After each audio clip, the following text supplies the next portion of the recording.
Hi welcome to Hasbi creations. Hasbi கிரியேஷன்ஸில் இன்றைக்கி என்ன வீடியோ பார்க்க போகிறோம் அப்படின்னா, நிறைய நியூவாக ஸ்டிச் பண்ணுற ஸ்டூடெண்ட்ஸ் அண்டு பிகினராக இருக்கக்கூடிய ஸ்டூடெண்ட்ஸ் இவங்கெல்லாம் என்கிட்ட நிறைய டவுட்ஸ் கேட்டிருந்தீங்க. என்ன டவுட் அப்படின்னா, எப்படி வந்து நம்ம நிறைய ஆர்டர் எடுப்பது, ஸ்டிச்சிங் ஆர்டர் எடுக்கிறது, அதே மாதிரி எப்படி வந்து கஸ்டமரை பிக்கப் பண்ணுறது, எப்படி கஸ்டமரை ஹேண்டில் பண்ணுறது, இந்த மாதிரி நிறைய டவுட்ஸ் வந்து கேட்டிருந்தீங்க. ஸோ அதுக்கான ஒரு வீடியோ தான் இது. இந்த வீடியோ வந்து ஃபுல்லாக ஸ்கிப் பண்ணாமல் பாருங்கள். கண்டிப்பாக உங்களுக்கு யூஸ்ஃபுல்லாக இருக்கும் அப்படின்னு நான் நம்புகிறேன். உங்களுக்கு பிடிச்சிருந்தா வீடியோ ஒரு லைக் பண்ணிவிட்டு, யூஸ்ஃபுல்லாக இருந்தால் ஃப்ரெண்ட்ஸ் அண்ட் ஃபேமிலிக்கு ஷேர் பண்ணிவிட்டு, இதே மாதிரி இன்னும் யூஸ்ஃபுல்லான வீடியோஸ் நிறைய பார்க்கணும் அப்படின்னா நம்மளோட சேனலுக்கு மறக்காமல் சப்ஸ்கிரைப் பண்ணிடுங்க. ஸோ வாங்க வீடியோக்குள்ளே போகலாம்.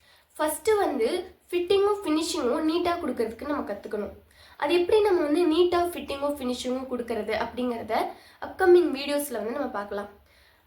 நம்ம வந்து ஓவராலாக பார்த்தோன்னா, நம்ம ஃபிட்டிங்கும் ஃபினிஷிங்கும் நீட்டாக கொடுத்தோம் அப்படின்னாலே, ஜஸ்ட்டு நீங்கள் ஒரே ஒரு கிளைண்ட்டுக்கு, ஒரே ஒரு கஸ்டமருக்கு நீங்கள் ஸ்டிச் பண்ணி கொடுத்து அவங்களுக்கு அது பிடிச்சிருச்சு அப்படின்னாலே கண்டிப்பாக வந்து ஒன்று அவங்க போட்டுட்டு போய் சொல்லுவாங்க, இந்த பொண்ணு தான் எனக்கு வந்து ஸ்டிச் பண்ணி கொடுத்தாங்க, எனக்கு ரொம்பவே நல்லா இருந்துச்சு, பர்ஃபெக்டாக இருந்துச்சு, நீங்களும் ட்ரை பண்ணுங்க அப்படின்னு ஒன்று அவங்களே ரெஃபர் பண்ணுவாங்க. இல்லையா, அவங்க போட்டிருக்கதை பார்த்துட்டு மற்றவங்க கேட்பாங்க. ஸோ அந்த ஒருத்தர் போய் இன்னொருத்தவங்களை கூட்டிகிட்டு வருவாங்க. ஸோ இப்போ 2 கஸ்டமர் உங்களுக்கு கிடச்சிடுவாங்க. அந்த 2 பேர் போய் இன்னும் ஒருத்தரை கூட்டிகிட்டு வருவாங்க. ஸோ 4 பேர் ஆகுவாங்க. இந்த மாதிரி அவங்கள பார்த்து பார்த்து பார்த்து தான் உங்களுக்கு வந்துட்டு நிறைய நியூ கஸ்டமர்ஸ் வந்து வருவாங்க. எடுத்ததுமே நான் இன்னைக்கு வந்து ஸ்டிச்சிங் கற்றுக்கிட்டேன், இன்னைக்கு நான் பிகினராக இருக்கேன், வித்தின் 1 வீக்லேயே நான் வந்து ஒரு பெரிய டெய்லர் ஆகணும், ஒரு பெரிய பிஸ்னஸ் ஆண்டர்ப்ரனர் ஆகணும் அப்படின்னு சொன்னால் கண்டிப்பாக அது நடக்காது. அதுக்கு வந்து டே பை டே ஒவ்வொரு நாளும் வந்து நம்ம வந்துட்டு எஃபர்ட் போட்டால் தான் முடியும். ஸோ நம்ம பண்ணுற ஒர்க்கை வந்து ஒரு கன்சிஸ்டன்சியாகவும் ரொம்ப கான்சன்ட்ரேஷனோட நம்ம பண்ணோம் அப்படின்னா கண்டிப்பாக வந்து அதுக்கான ரிசல்ட் கிடைக்கும். இதில் மெயினாக என்னென்னா, நீங்கள் ரொம்ப பண்ணுற ஒர்க்கை வந்து ஒரு கன்சிஸ்டன்சியாக ரொம்ப இன்ட்ரெஸ்டாக பண்ணுறதுக்கு வந்து கற்றுக்கோங்க. ஜஸ்ட் ஒரே ஒரு சாரீ வந்து ஓரடித்தாலும் சரி, ஒரு சாரீ ஃபால்ஸ் வச்சாலும் சரி, ஒரு கையிலே வந்துட்டு நீங்கள் ஓரம் மூட்டி கொடுத்தாலும் சரி, அது வந்து ஒரு சின்ன வேலைன்னு நினைக்காம அந்த சின்ன வேலையை நீங்கள் பர்ஃபெக்டாக பண்ணி கொடுத்தீங்கனாலே கண்டிப்பாக கிளைண்ட்ஸ் வந்து உங்களை தேடி வருவாங்க. ஸ்டார்டிங்கில் நீங்கள் என்ன பண்ணலாம் அப்படின்னா, ஆல்ட்ரேஷன்ஸ் ஒர்க்கை வந்து பண்ணி கொடுக்கலாம்.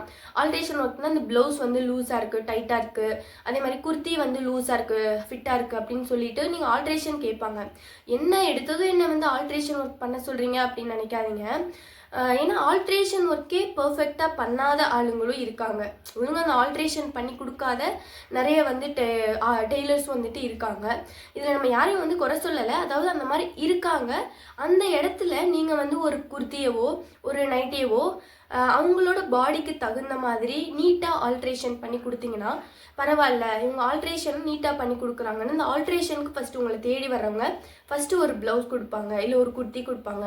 அதை நீங்கள் நீட்டாக பண்ணி கொடுக்கும்போது கண்டிப்பாக நீங்கள் வந்து அவங்களுக்கு செட் ஆகிட்டிங்கன்னா அவங்க மாற்றவே மாட்டாங்க. இதில் இன்னொரு விஷயம் என்னென்னா, கேட்ட டைமுக்கு நம்ம அவங்களோட ஒர்க்கை வந்துட்டு டெலிவரி பண்ணுறதுக்கு கற்றுக்கணும். இப்போ வந்து நாளைக்கு ஈவினிங் வந்து வாங்கிக்கோங்க அப்படின்னா நாளைக்கு ஆஃப்டர்நூனே நீங்கள் முடிச்சு அந்த ஒர்க்கை எடுத்து வச்சிடணும்.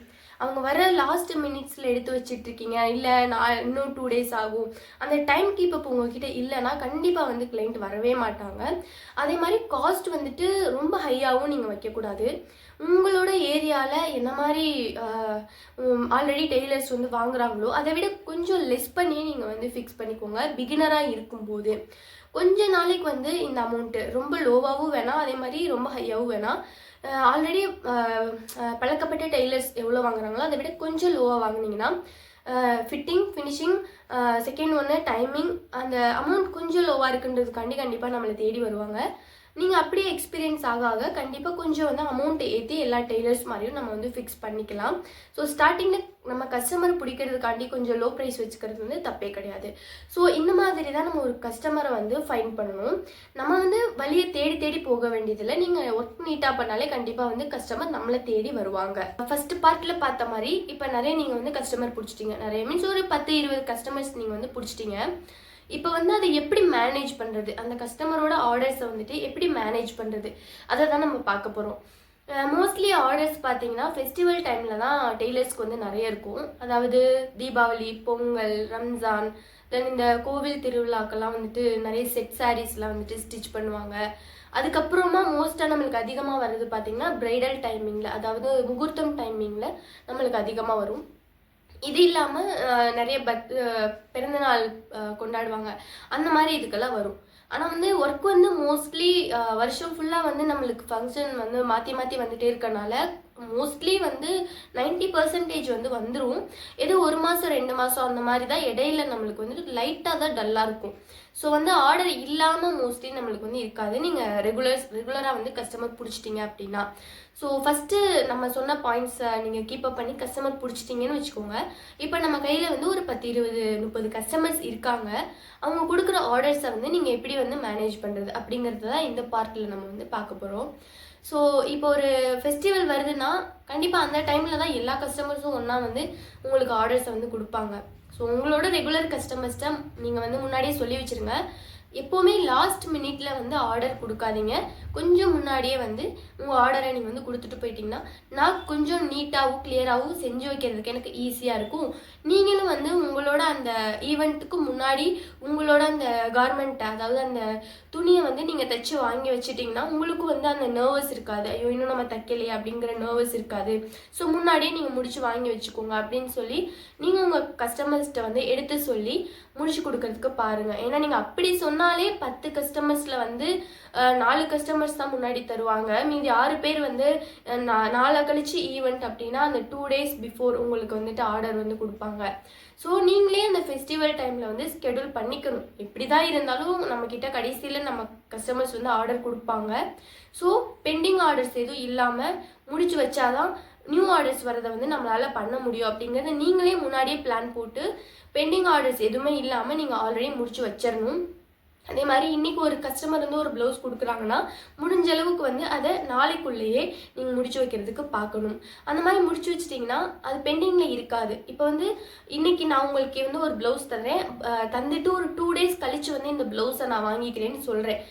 கஸ்டமர் வந்து 2 days கழித்து வாங்கிக்கிறேன்னு சொல்லிட்டாங்கன்னு நம்ம வந்து 2 days, அதாவது நாளை கழித்து தான் உட்காந்து ஸ்டிச் பண்ணணும் கிடையாது. இன்றைக்கே டைம் இருந்தால் கூட இன்றைக்கி அதை முடிச்சு வச்சிட்டோம் அப்படின்னா அந்த ஒரு ஸ்ட்ரெஸ் நம்மளுக்கு இருக்காது. இன்கேஸ் நியூ கஸ்டமர் வந்து நம்மளுக்கு ப்ளவுஸ் கொடுத்தாலும் கூட நம்ம அதை வந்து மேனேஜ் பண்ணுறதுக்கு ஈஸியாக இருக்கும். ஸோ அவங்கவுங்களுக்கு 2 days 3 days வந்து ஒரு ப்ளவுஸுக்கு வந்து டைம் கொடுத்துருந்தாலும் நீங்கள் உங்களுக்கு டைம் இருக்குன்னா முன்னாடியே முடித்து அதை எடுத்து பேக் பண்ணி வச்சுருங்க. அதுக்கடுத்து உங்களுக்கு நியூ ப்ளவுஸ் இதெல்லாம் வந்துச்சுன்னா உங்களுக்கு மேனேஜ் பண்ணுறதுக்கு ஈஸியாக இருக்கும்.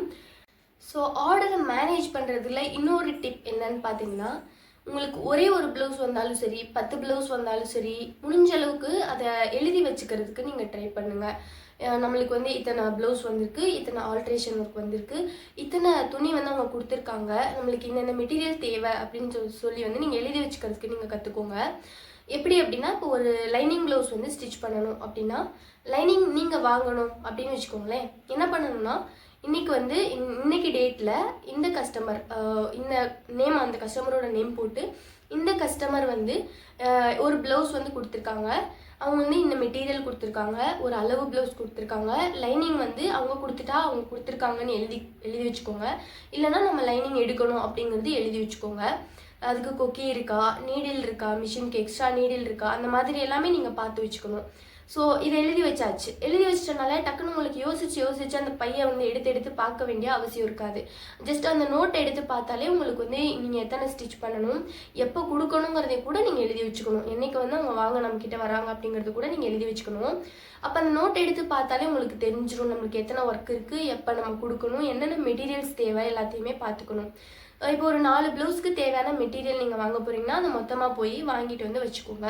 இது எல்லாத்துக்கும் மேலே ஒரு முக்கியமான விஷயம் என்ன அப்படின்னா, எப்போவுமே மிஷினுக்கு வந்துட்டு நீடில்ஸு அப்புறம் த்ரெட்டெல்லாம் கொஞ்சம் வந்து எக்ஸஸாக நீங்கள் வந்து வாங்கி வச்சுக்கோங்க. உங்களுக்கு ஷாப்லாம் பக்கத்தில் இல்லை அப்படின்னா. ஏன்னா திடீர்னு ஒரு நீடில் வந்து உடஞ்சி போச்சு அப்படின்னா அதுக்காக வந்து உங்களோட ஒர்க் வந்து பெண்டிங் ஆகிட்டு இருக்கும்.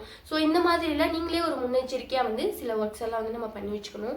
ஸோ இந்த மாதிரி எழுதி வைக்கிறது மூலியமாக உங்களுக்கு எந்த ஒரு ஆர்டரும் மிஸ் ஆகாமல் கரெக்ட் டைமில் முடிக்கிறதுக்கு உங்களுக்கு ஈஸியாக இருக்கும். நெக்ஸ்ட்டு பாயிண்ட் என்னன்னு பார்த்தீங்கன்னா, ஒர்க்கோட பிளானிங். ஒரு நாளைக்கு நீங்கள் எத்தனை கார்மெண்ட் வந்து ஃபினிஷ் பண்ணுவீங்க அப்படிங்கிறது உங்களுக்கு தான் தெரியும். உதாரணத்துக்கு ஒரு ப்ளவுஸே 2 days ஸ்டிச் பண்ணுற பிகினர்ஸும் இருக்காங்க. ஏன்னா பிகினர்ஸ்னால் அந்த மாதிரி தான் பண்ணுவோம். நானே அந்த மாதிரி தான் பண்ணேன் பிகினரில்.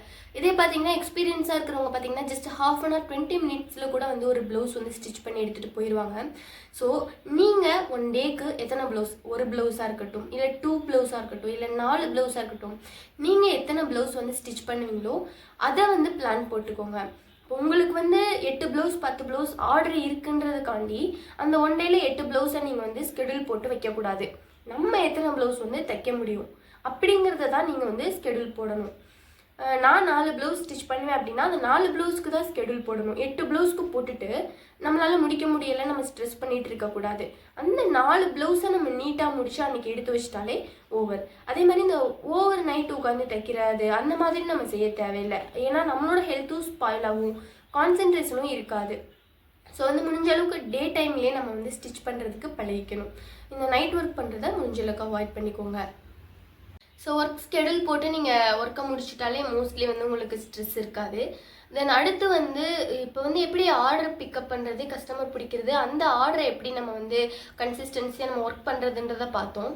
இதுக்கடுத்து இன்னுமே நீங்கள் வந்து நியூவாக கஸ்டமர் பிடிக்கிறதுக்கு நீங்கள் என்ன பண்ணணும் அப்படின்னா, ஆர்டர் இருக்கப்போ மட்டும் நம்ம ஸ்டிச் பண்ணாமல் ஆர்டர் இல்லாதப்பையும் நம்ம வந்து கன்சிஸ்டன்சியாக வந்து ஒர்க் ஸ்டிச் பண்ணுறதுக்கு வந்து பழகிக்கணும். ஆர்டர் இல்லாதப்ப நான் எதை எடுத்து ஸ்டிச் பண்ணுறதுன்னு நீங்கள் கேட்கலாம்.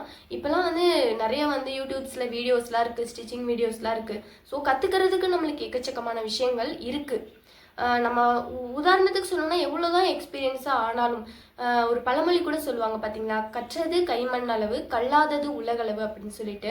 ஸோ அதுதான் இங்கே வந்து அப்ளிகபிள் ஆகும். எப்படின்னா ஒரு எக்ஸ்பீரியன்ஸான டெய்லர் கூட அன்னைக்கு அப்டேட் என்ன, இப்போ என்ன அப்டேட்டில் இருக்குது, நியூவாக என்ன வந்து வந்திருக்கு, இந்த ட்ரெண்டில் என்ன நியூவாக நம்ம ஸ்டிச் பண்ணணுன்றத கற்றுக்கிட்டே போவாங்க. ஸோ அப்போ தான் நம்மளோட கெரியரில் நம்ம இன்னும் டெவலப் ஆக முடியும். ஸோ நார்மலாக ஒரே ஒரு ப்ளவுஸ் ஸ்டிச் பண்ணோட்டி நம்மளுக்கு எல்லாமே தெரியும் அப்படின்னு சொல்லிட்டு ஸ்டாப் பண்ணிடக்கூடாது. அடுத்து நம்ம என்ன வந்து நியூவாக லேர்ன் பண்ணி அதை ட்ரை பண்ணி பார்க்கலாம் அப்படின்னு நம்ம வந்து எப்போவுமே எஃபர்ட் போட்டுகிட்டே இருக்கணும்.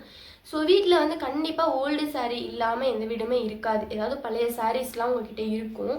ஸோ உங்களுக்கே செல்ஃப் மெஷர்மெண்ட் எடுத்து ஏதாச்சும் நியூவாக வந்து ஸ்டிச் பண்ணி பாருங்கள். அப்புறம் வேஸ்ட்டு கிளாத்தில் வந்து உங்களுக்கு எது, உதாரணத்துக்கு இப்போ ஒரு கழுத்து பீஸ் கிராஸ் பீஸ் வச்சு கழுத்து ஃபினிஷ் பண்ணுறது உங்களுக்கு நீட்டாக வரலன்னா அதை வந்து ஒரு 2-3 சாம்பிளில் வந்து ட்ரை பண்ணி பாருங்கள்.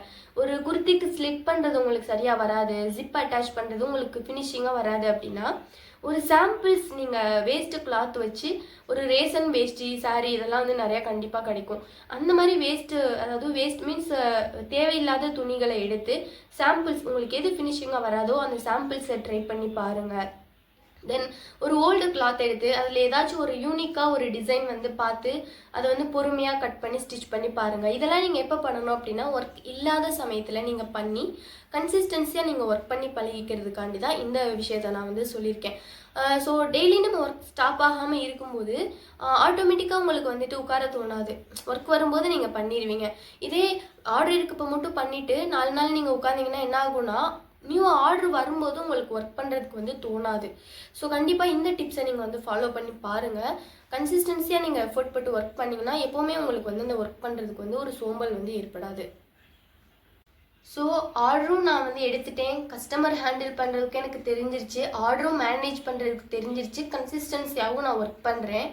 இதுக்கு மேலே நான் இன்னும் எப்படி டெவலப் பண்ணுறது அப்படிங்கிறது தான் இந்த பார்ட்டில் நம்ம வந்து பார்க்க போகிறோம். ஸோ நீங்கள் என்ன பண்ணலான்னா, கண்டிப்பாக எனக்கு தெரிஞ்சு மொபைல் இல்லாதவங்க இப்போ யாருமே கிடையாது. ஸ்கூல் படிக்கிற பிள்ளைங்க கூட மோஸ்ட்லி மொபைல் யூஸ் பண்ண தான் செய்கிறாங்க. அம்மா மொபைல், அப்பா மொபைல் அதெல்லாம் யூஸ் பண்ண தான் செய்கிறாங்க. ஸ்மார்ட் ஃபோன் அண்டு வாட்ஸ்அப், இன்ஸ்டாகிராம்லாம் இல்லாமல் மோஸ்ட்லி வந்து இருக்கலாம், 1-2 பேர் இருக்கலாம். ஆனால் மோஸ்ட்லி வந்து வாட்ஸ்அப்லாம் இல்லாமல் நிறைய பேர் இருக்கிறதே கிடையாது. ஸோ நீங்கள் என்ன பண்ணணும் அப்படின்னா, நீங்கள் பண்ணுற ஒர்க்கை நீட்டாக வந்து அயனிங் பண்ணி ஒரு ஃபோட்டோ எடுத்து உங்களோட ஸ்டேட்டஸில் ஃபஸ்ட்டு நீங்கள் போடுங்க. ஸோ சிம்பிளாக இருக்கக்கூடியது வாட்ஸ்அப் தான், நான் அதனால தான் அதை சொல்கிறேன். அது உங்களோட ஸ்டேட்டஸில் போடுங்க. அதாவது நீங்கள் எனக்கு ஆர்டர் கொடுங்க அப்படின்னு சொல்லி நீங்கள் போட தேவையில்லை. என்னோட ஒர்க்கு, நான் ஸ்டிச் பண்ணது, மை ஒர்க் அப்படின்னு சொல்லிட்டு நீங்கள் ஃபஸ்ட்டு வந்து சிம்பிளாக ஒரு ஸ்டேட்டஸ் போடுங்க. ரெகுலராக நீங்கள் கன்சிஸ்டன்சியாக பண்ணுற ஒர்க்கை வந்து ஸ்டேட்டஸ் போட்டுகிட்டே இருந்தாலே ஆட்டோமேட்டிக்காக உங்களோட ஸ்டேட்டஸை வந்து எல்லோரும் பார்க்க ஆரம்பிச்சிருவாங்க. அப்படியே வந்து உங்களுக்கு ஏதாவது அவங்களுக்கு தேவைப்படும் போது உங்களுக்கு ஸ்டிச்சிங் ஆர்டர் கொடுக்கறதுக்கும் நிறைய வந்து சான்சஸ் வந்து இருக்குது. அதே மாதிரி யாராச்சும் உங்களுக்கு வீட்டுக்கு வர்றாங்க, உங்கள் ஃப்ரெண்ட்ஸ் இருக்காங்க அப்படின்னா, நான் ஸ்டிச் பண்ணியிருக்கேன் அப்படின்னு சொல்லி எடுத்து காட்டுங்க. ஸோ நீட்டாக நீங்கள் பண்ணியிருக்கிறத பார்த்தும் எனக்கு ஒன்று பண்ணி கொடு அப்படின்னு சொல்லி கேட்பாங்க. ஸோ இந்த மாதிரிலாம் நம்ம வந்து கண்டிப்பாக நம்மளோட ஆர்டர்ஸ் வந்து பிக்கப் பண்ணலாம். ஸோ நான் சொன்ன எல்லா பாயிண்ட்ஸுமே உங்களுக்கு பிடிச்சிருக்கும் அப்படின்னு நினைக்கிறேன். இது இல்லாமல் இன்னும் நிறைய சொல்லணும்னா சொல்லிட்டே போகலாம். இந்த வீடியோ வந்து ரொம்ப லென்த்தாக போயிடும் அப்படிங்கிறதுனால நான் இதோட வந்து இந்த வீடியோ வந்து நான் முடிச்சுக்கலாம் அப்படின்னு நினைக்கிறேன். ஸோ இதுக்கு மேலே உங்களுக்கு ஏதாச்சும் டவுட்ஸ் இருக்குது, ஏதாவது என்ன கேட்கணும் அப்படின்னாலும் கண்டிப்பாக இந்த வீடியோக்கு கீழே கமெண்ட் பண்ணுங்கள். நம்ம அப்கமிங் வீடியோஸில் அந்த டவுட்ஸ் எல்லாம் வந்து கிளியர் பண்ணலாம். இன்னும் வந்து நிறைய நான் யோசிச்சு வச்சுருக்கேன், எப்படி வந்து ஃபினிஷிங்காக நம்ம ஸ்டிச் பண்ணுறது, எப்படி ஃபிட்டிங் கொண்டு வர்றது. நான் கரெக்டாக தான் பண்ணுறேன், ஆனால் எனக்கு ஃபினிஷிங் வரல அப்படின்னு சொல்கிறவங்களுக்கு, ஏன் உங்களுக்கு ஃபினிஷிங் வரல, ஃபினிஷிங் வரணும்னா என்ன பண்ணணும் அப்படின்ற மாதிரிலாம் வீடியோ போடலாம் அப்படின்னு நான் யோசிச்சு வச்சுருக்கேன். இன்னும் ஃப்யூச்சரில் இந்த மாதிரி வீடியோஸ்லாம் கண்டிப்பாக நம்ம சேனலில் அப்டேட் பண்ணுவோம். உங்களுக்கு இந்த வீடியோ யூஸ்ஃபுல்லாக இருந்தால் கண்டிப்பாக வந்து லைக் பண்ணிவிட்டு ஷேர் பண்ணிவிட்டு நம்மளோட சேனலை வந்து சப்ஸ்கிரைப் பண்ணி வச்சுக்கோங்க. எந்த ஒரு டவுட் இருக்குது, டெய்லரிங், ஆரி ஒர்க், இந்த மாதிரி ஃபீல்டில் உங்களுக்கு எந்த ஒரு டவுட் இருக்குது அப்படின்னாலும் கண்டிப்பாக இந்த வீடியோக்கு கீழே நீங்கள் கமெண்ட் பண்ணுங்கள். ஓகே, பாய். இந்த வீடியோ கண்டிப்பாக உங்களுக்கு பிடிச்சிருக்கும் அப்படின்னு நினைக்கிறேன், யூஸ்ஃபுல்லாக இருக்கும்னு நான் நம்புகிறேன். ஸோ நெக்ஸ்ட் வீடியோவில் உங்களை மீட் பண்ணுறது வரைக்கும் உங்ககிட்ட இருந்து விடைபெறுவது உங்களோட சுமையா. பாய், டாடா.